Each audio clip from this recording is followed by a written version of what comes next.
며칠 전 한 초보 투자자분이 이런 댓글을 남기셨어요. 엔비디아를 살까? 애플을 살까? 뭘 사도 자신이 없어요. 결국 아무것도 못 사고 시장만 바라보고 있습니다. 이 말 사실 많은 분들이 마음속 깊은 곳에서 공감하실 겁니다. 기술주는 오르면 무섭고 떨어지면 더 무섭고 누군가는 대박을 냈다며 성공담을 올리지만 정작 내가 살 때만 되면 손이 잘 안 나가죠. 왜냐면 기술주는 정확히 맞춰야만 수익을 낼 수 있는 자산처럼 느껴지기 때문입니다. 내가 산 종목이 진짜 대장주일까? 혹시 내가 사자마자 떨어지진 않을까? 이 불안이 우리가 기술주를 멀리하게 만드는 가장 큰 이유예요. 그런데 아이러니하게도 기술주에서 성공한 사람들의 공통점을 보면 대부분 종목을 맞힌 사람들이 아닙니다. 오히려 맞히지 않아도 되는 구조를 선택한 사람들입니다. 그 구조가 바로 오늘 이야기할 QQQ, 나스닥 100을 그대로 담는 ETF죠. QQQ는 개별 기업을 고르지 않아도 되고, 기업 분석에 자신이 없어도 되고, 타이밍에 실패해도, 심지어 투자 경험이 거의 없어도 기술 산업의 성장성을 자연스럽게 내 자산으로 끌어올 수 있게 해줍니다. 즉, 초보자도 실패하지 않고 기술주에서 성공할 수 있는 가장 현실적인 방법이 바로 QQQ라는 거죠. 오늘 영상에서는 왜 초보자일수록 QQQ가 더 유리한지, 왜 종목을 맞히려고 하는 순간 실패가 시작되는지, 그리고 왜 기술주는 선택이 아니라 구조로 접근해야 하는지를 차근차근 풀어드릴게요. 도움이 되신다면 구독과 좋아요 부탁드리고요. 그럼 바로 시작해보겠습니다. 챕터 1. 초보자가 개별 기술주에서 실패하는 진짜 이유. 초보 투자자들이 기술주에 관심을 갖는 건 너무 자연스러운 일입니다. 뉴스를 켜면 AI, 반도체, 클라우드, 로봇, 자율주행 같은 단어가 쏟아지고 엔비디아는 몇 년 만에 10배, 20배씩 오르고 애플 마이크로소프트는 세계 최상위 시총을 유지하며 기술 산업 전체가 미래를 주도하고 있으니까요. 문제는 여기서부터 시작됩니다. 그럼 나는 어떤 종목을 사야 하지? 이 질문이 초보자들을 가장 위험한 길로 이끌어요. 초보자 대부분은 기술주를 고르는 순간 이미 지기 쉬운 게임을 시작하게 됩니다. 왜냐면 기술주는 느리게 움직이는 가치주와 달리 속도가 너무 빠르고 변화가 너무 급격하고 경쟁이 너무 치열하기 때문입니다. 이런 환경에서는 딱 한 가지가 중요한데 바로 정확히 맞춰야 한다는 점이에요.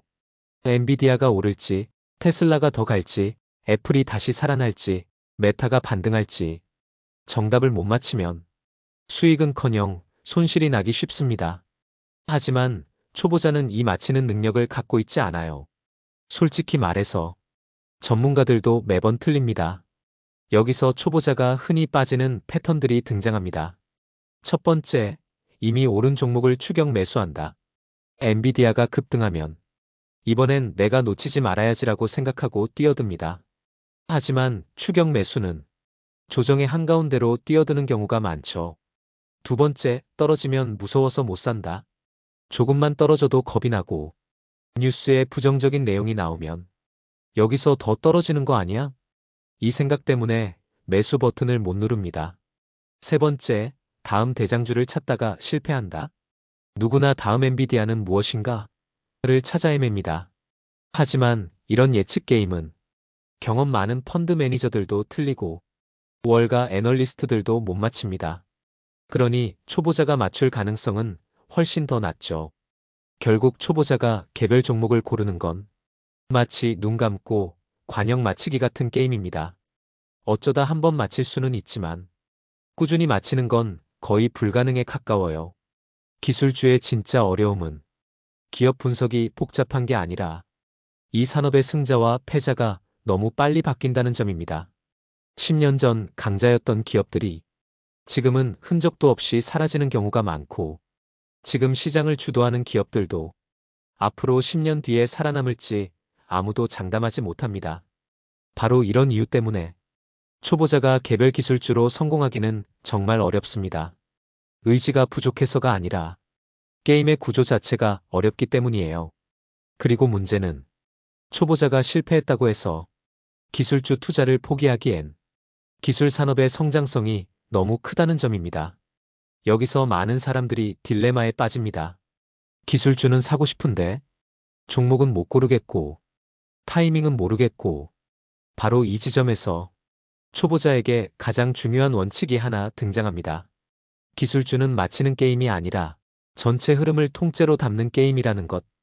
그 흐름을 가장 쉽게 담을 수 있는 방법이 바로 QQQ라는 ETF입니다. 챕터 2. QQQ는 초보자를 대신해 정답을 찾아주는 ETF다. 초보자들이 기술주에서 어려움을 겪는 이유는 간단합니다. 정답을 직접 골라야 하는 게임에 참여하고 있기 때문입니다. 하지만 기술주는 정답이 계속 바뀌는 산업입니다. 오늘의 1등이 내일의 1등이라는 보장이 없고 올해의 승자가 내년에 사라질 수도 있는 곳이 바로 기술 시장이죠.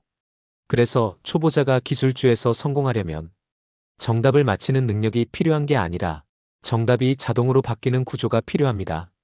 이 구조를 제공하는 것이 바로 QQQ입니다. QQQ는 기술 산업의 우승팀만 골라 담는 자동 장바구니다. QQQ는 나스닥 100기업, 즉 기술 중심의 대형 기업 100개를 담고 있는 ETF입니다. 여기까지만 보면 단순한 분산처럼 느껴질 수 있어요. 하지만 진짜 중요한 건 이 ETF가 스스로 계속 업그레이드 된다는 점입니다.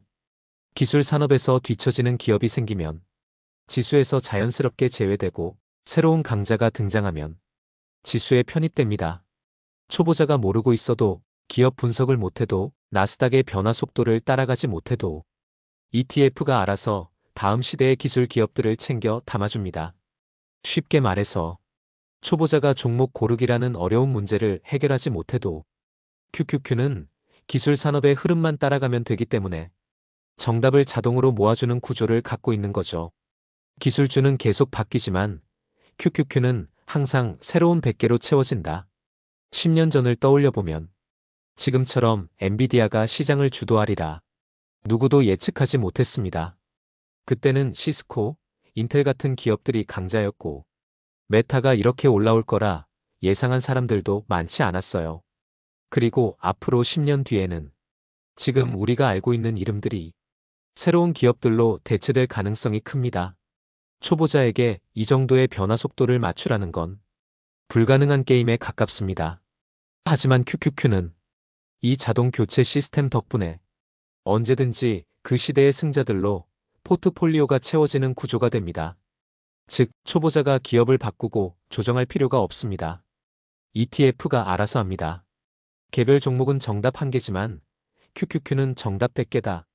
기술주 투자에서 가장 무서운 리스크는 내가 산 종목이 틀릴 수 있다는 점입니다. 예를 들어 한 기업이 매출이 줄고 경쟁사에게 밀리고 혁신이 멈추면 그 종목은 끝없이 밀리기도 합니다. 하지만 QQQ는 정답을 하나도 맞추지 못하더라도 지수 내부에서 새로운 정답들이 계속 생겨나고 그 기업들 비중이 자연스럽게 커집니다.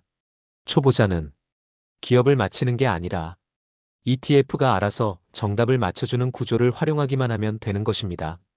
단순히 분산이라서 좋은 게 아니라 분산이 정답을 지속적으로 다시 세팅하는 구조이기 때문에 강력한 거예요.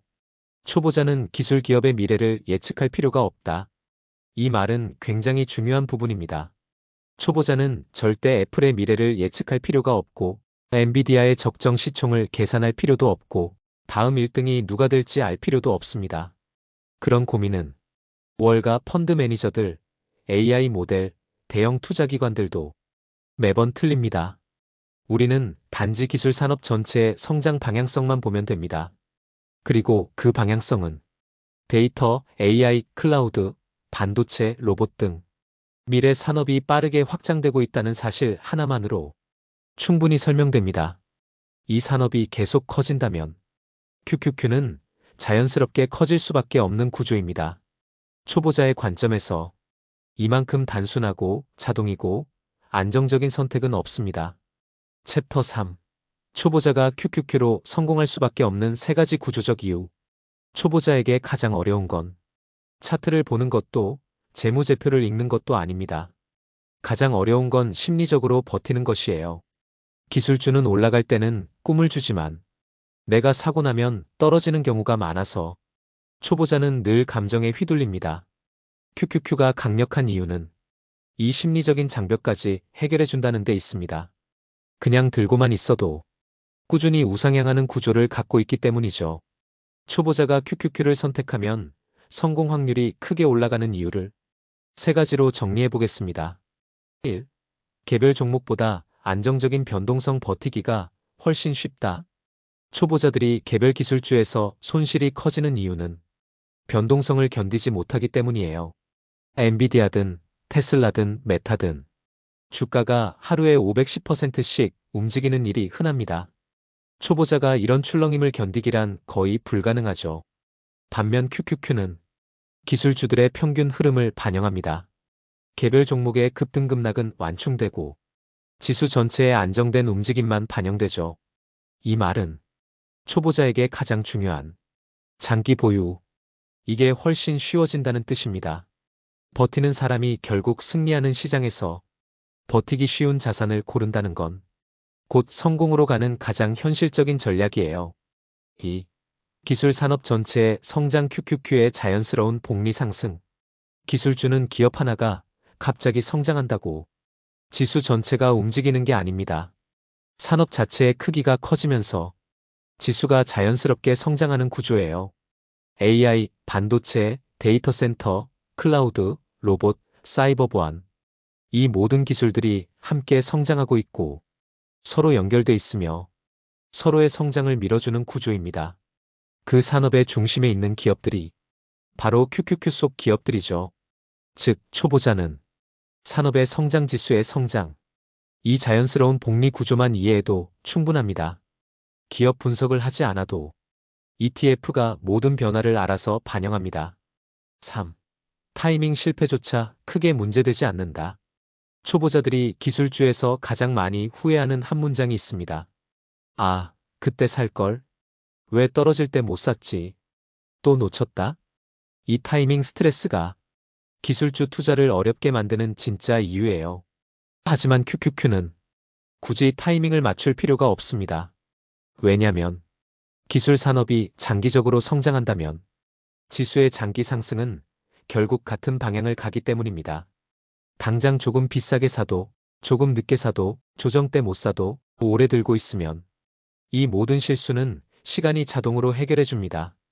다시 말해, 초보자에게 무서운 건 타이밍이 아니라 탈락하지 못하고 시장에서 버티지 못하는 것입니다. QQQ는 바로 그 버티기를 가능하게 해주는 자산이에요. 초보자 입장에서 보면 기술주는 너무 빠르게 움직이고 뉴스는 매일 흔들리고 종목은 너무 어렵습니다. 하지만 QQQ는 이 복잡함을 모두 압축해서 기술 산업 전체의 성장이라는 단순한 결과만 내 자산에 전달해 줍니다. 그래서 초보자도 고민 없이 실수 없이 기술 성장의 과실을 얼마든지 가져갈 수 있는 겁니다. 이제 자연스럽게 결론은 하나죠. 초보자가 기술주를 하고 싶다면 정답을 맞히려 하지 말고 정답을 자동으로 담는 ETF를 선택해야 한다. 그 자산이 바로 QQQ입니다. 마무리, 초보자가 기술주에서 성공하려면 맞히는 게임을 버려야 한다. 기술주는 누구에게나 매력적인 시장입니다. 빠르게 성장하고 세상을 바꾸고 성공한 기업은 말도 안 되는 주가 상승을 만들어내죠. 그래서 초보 투자자들도 나도 기술주로 자산을 키워보고 싶다. 이런 마음을 갖는 건 너무나 자연스러운 일입니다. 하지만 초보자가 기술주에서 실패하는 이유도 분명합니다. 종목을 맞히려고 하기 때문입니다. 타이밍을 맞히려고 하기 때문입니다. 다음 대장주를 예측하려 하기 때문입니다. 이건 전문가들도 틀리고 AI도 틀리고 월가 펀드 매니저도 틀리는 게임입니다. 초보자가 뛰어들어 성공하기에는 너무 복잡하고 너무 빠르고 너무 불확실해요. 반면 QQQ는 이 모든 복잡함을 없애줍니다. 정답을 직접 고르지 않아도 되고 타이밍을 못 맞춰도 되고 기업 분석을 못해도 되고 그냥 오래 들고만 있어도 기술 산업이 성장하는 만큼 투자자의 자산도 함께 커지는 구조입니다. 초보자에게 가장 중요한 건 얼마나 오래 시장에 남아있을 수 있는가입니다. QQQ는 그 버티기를 가능하게 해주는 자산이고 기술 산업의 장기 성장을 가장 손쉽게 담는 방법입니다. 기술주는 맞히는 게임이 아니라 흐름을 담는 게임입니다. 그리고 그 흐름을 가장 정확하게 담아주는 ETF가 바로 QQQ입니다. 오늘 내용이 초보 투자자분들에게 기술주 투자에 대한 막연한 두려움을 줄여주고 불필요한 고민 대신 올바른 방향으로 한 걸음 더 나아가는 기회가 되었으면 좋겠습니다. 도움이 되셨다면 구독과 좋아요 꼭 부탁드립니다. 여러분의 관심이 이 채널을 성장시키는 큰 힘이 됩니다. 다음 영상에서도 더 깊이 있고 더 현실적인 투자 인사이트로 찾아뵙겠습니다. 감사합니다.